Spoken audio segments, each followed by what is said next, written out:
हाँ भाई, क्या हाल है। स्टार्ट करते हैं मोशन को।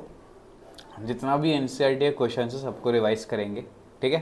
तो चलो मिलते हैं। चलो, सबसे पहला टॉपिक आता है कि डिस्टेंस और डिस्प्लेसमेंट होता क्या है।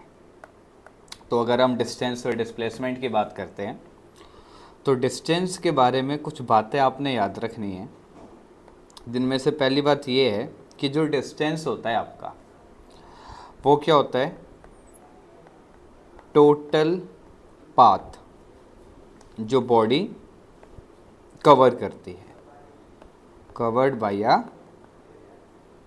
बॉडी, ठीक। टोटल रास्ता जो बॉडी चली उसी को हम क्या बोलते हैं भाई, डिस्टेंस बोलते हैं। तो डिस्प्लेसमेंट क्या होता है? डिस्प्लेसमेंट होता है एक छोटा सा रास्ता, छोटा सा डिस्टेंस बिटवीन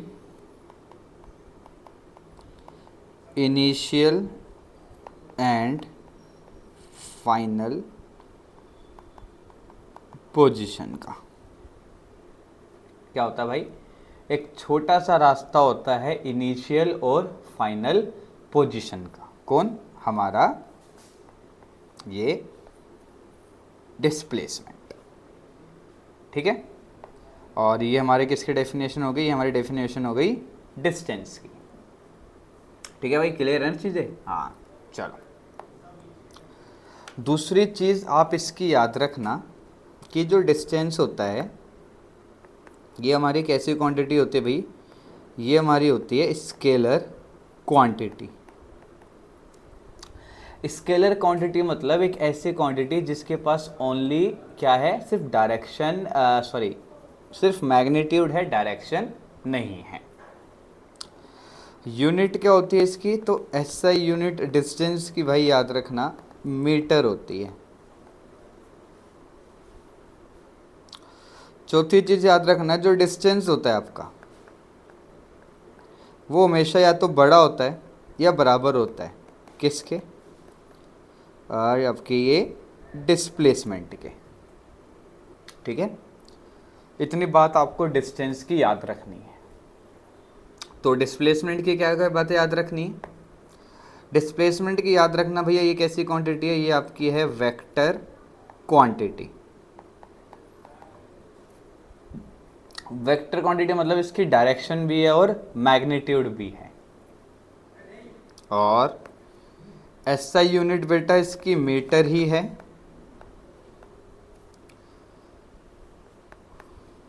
और जो डिस्प्लेसमेंट होती है आपकी वो छोटी होती है, बराबर होती है किसके? डिस्टेंस के, ठीक है भाई। ये इन दोनों में एक डिफरेंस है जो आपको याद भी रखना होता है, क्योंकि पेपर में चीज़ें आ जाती हैं। चलो, अब एक बात और सुनना ध्यान से इस टॉपिक की, कि कंडीशन क्या होती है कि डिस्टेंस और डिस्प्लेसमेंट एक दूसरे के बराबर बराबर हो जाते हैं। तो कंडीशन ये रहती है, condition of distance equal to displacement.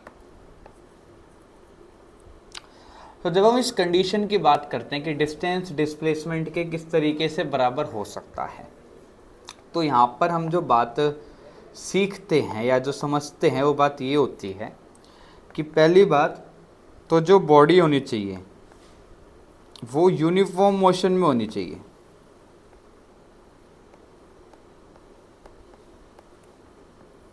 और दूसरी बात कि जो बॉडी है वो स्ट्रेट लाइन मोशन कर रही हो। ये दो बात आपने याद रखनी है कि बॉडी या तो यूनिफॉर्म मोशन में हो या तो स्ट्रेट लाइन मोशन कर रही हो। इन दोनों कंडीशन में जो डिस्टेंस होता है वो डिस्प्लेसमेंट के बराबर हो जाता है, ठीक है। और तो ये आपका था डिस्टेंस और डिस्प्लेसमेंट का जितना भी आपने याद रखना है, ठीक है। इस पूरे टॉपिक को भाई इज्जत से याद रखना, ठीक है, कि डिस्टेंस और डिस्प्लेसमेंट थे क्या क्या। इसको थोड़ा सा हाईलाइट कर देते हैं।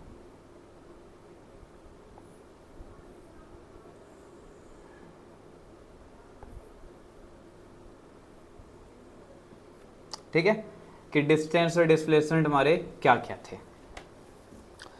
और ये टॉपिक आपके लिए भाई इम्पोर्टेंट है, क्योंकि ये चीज़ पूछ लेता है कि कंडीशन क्या होती है कि डिस्टेंस और डिस्प्लेसमेंट कब एक दूसरे के बराबर होते हैं।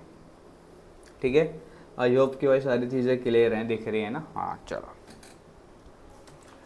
अब अगली बात समझते हैं, यूनिफॉर्म मोशन क्या होती है और नॉन यूनिफॉर्म मोशन क्या होती है।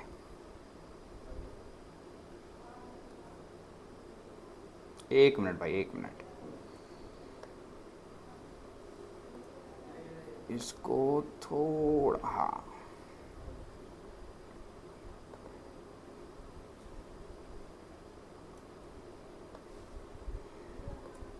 अब सही है। चलो, यूनिफॉर्म मोशन और नॉन यूनिफॉर्म मोशन क्या होती है। सो भाई यूनिफॉर्म मोशन मतलब होता है जब कोई बॉडी कवर कर रही हो equal distance in equal interval of time में। तो मैं बोलता हूं कि बॉडी मेरी किस में है, यूनिफॉर्म मोशन में है। और नॉन यूनिफॉर्म में कब होती है बॉडी भाई, तो नॉन यूनिफॉर्म मोशन में बॉडी कब होती है, जब बॉडी कवर करे अनइक्वल डिस्टेंस इन इक्वल या अनइक्वल इंटरवल ऑफ टाइम में। जैसे आपके पास एक ये बॉडी है, ये ए पर है, ये बी है और ये सी है। ठीक है, अभी मैंने आपको बोला कि ए से बी का डिस्टेंस 2 मीटर है और बी से सी का डिस्टेंस भी 2 मीटर है। और ये जो बॉडी है 2 मीटर चलने में टाइम ले रही है, ये मान के चलो 5 सेकंड टाइम ले रही है। फिर यहाँ से भी अगला भी कितना ले रही है, 5 सेकंड टाइम ले रही है। तो ऐसी जो ये मोशन हो रही है, तो इस मोशन को क्या बोलते हैं हम, इस मोशन का नाम होता है यूनिफॉर्म मोशन। लेकिन अगर कुछ इस तरीके से हो, जैसे ये आपका ए है, ये आपका बी है और ये आपका सी है, और ए से बी मान के चलो जैसे 5 मीटर है और बी से सी आपका मान के चलो 10 मीटर है। और हो सकता है कि टाइम यहाँ से यहाँ तक का बराबर हो, जैसे 5 सेकंड, अगला भी 5 सेकंड। तो ऐसी जो ये मोशन होती है, इस मोशन का नाम होता है नॉन यूनिफॉर्म मोशन, जहाँ पे बॉडी अनइक्वल डिस्टेंस कवर कर रही होती है इक्वल या अनइक्वल इंटरवल ऑफ टाइम में। तो ये था आपका डिस्टेंस, डिस्प्लेसमेंट क्या होता है, और यूनिफॉर्म मोशन और नॉन यूनिफॉर्म मोशन क्या होती है। अब ये एनसीईआरटी का क्वेश्चन है हमारे पास कि एक ऑब्जेक्ट है, वो मूव कर रहा है कुछ डिस्टेंस, तो क्या बताओ उसकी डिस्प्लेसमेंट 0 हो सकती है। तो अगर पहले का आंसर समझे तो भाई बिल्कुल हो सकता है। अगर बॉडी डिस्टेंस कवर कर रही है तो डिस्प्लेसमेंट 0 हो भी सकती है और नहीं भी हो सकती।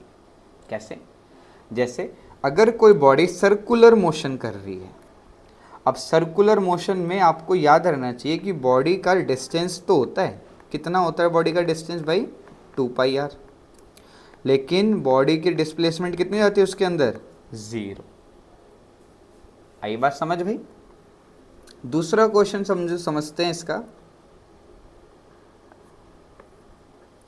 दूसरा क्वेश्चन बोल रहा है कि एक फार्मर है, वो मूव कर रहा है बाउंड्री में, एक स्क्वायर बाउंड्री है, एक बनाई हमने स्क्वायर बाउंड्री, 10 मीटर की ये बाउंड्री है, कितने मीटर की, 10 मीटर की, और कितना टाइम लग रहा है इसको चलने में, इसको लग रहा है टाइम भाई 40 सेकंड लग रहे हैं।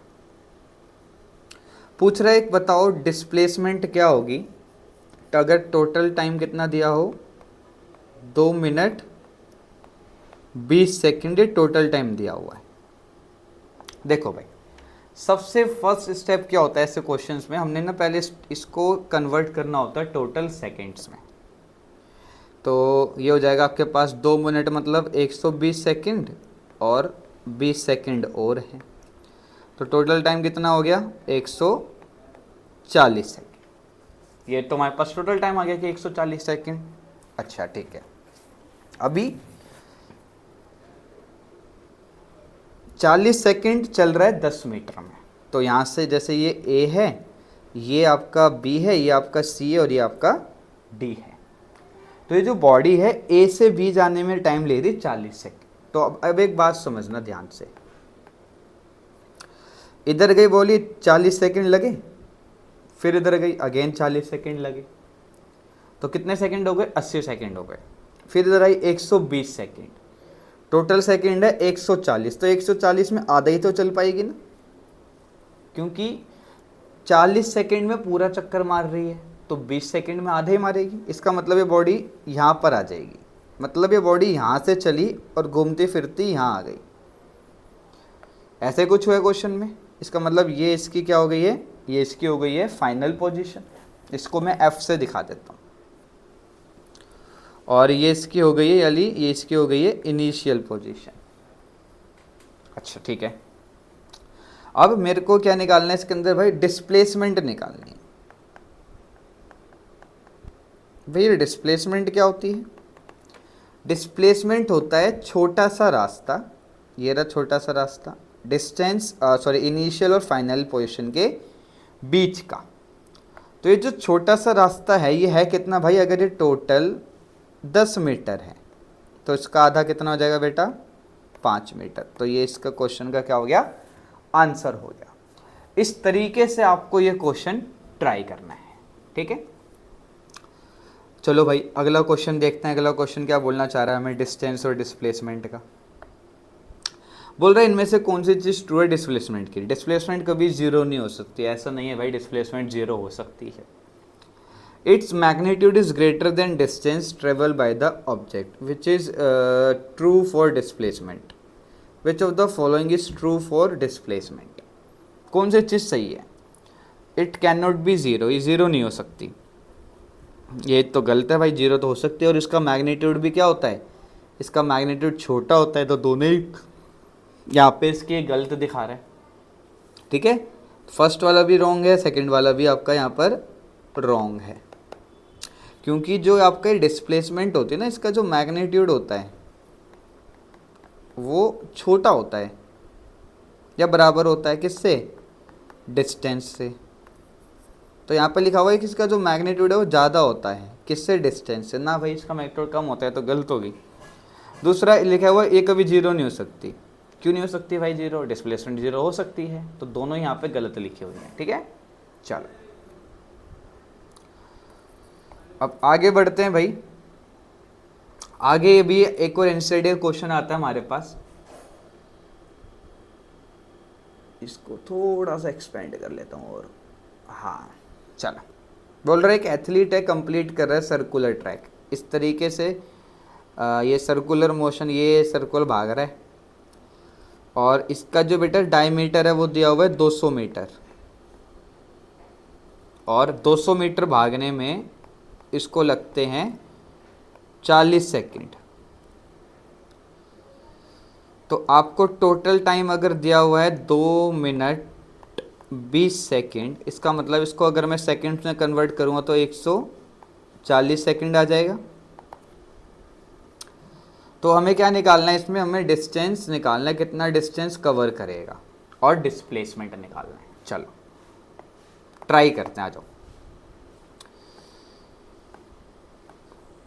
ये बॉडी यहाँ से हम स्टार्ट कर रहे हैं, पहले इसने एक चक्कर मारा, कितना टाइम लगा 40 सेकंड।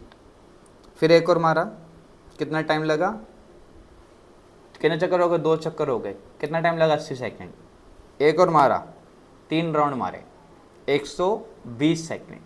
अब 40 में अगर पूरा भाग रही है तो 20 में यहाँ पर आ जाएगी।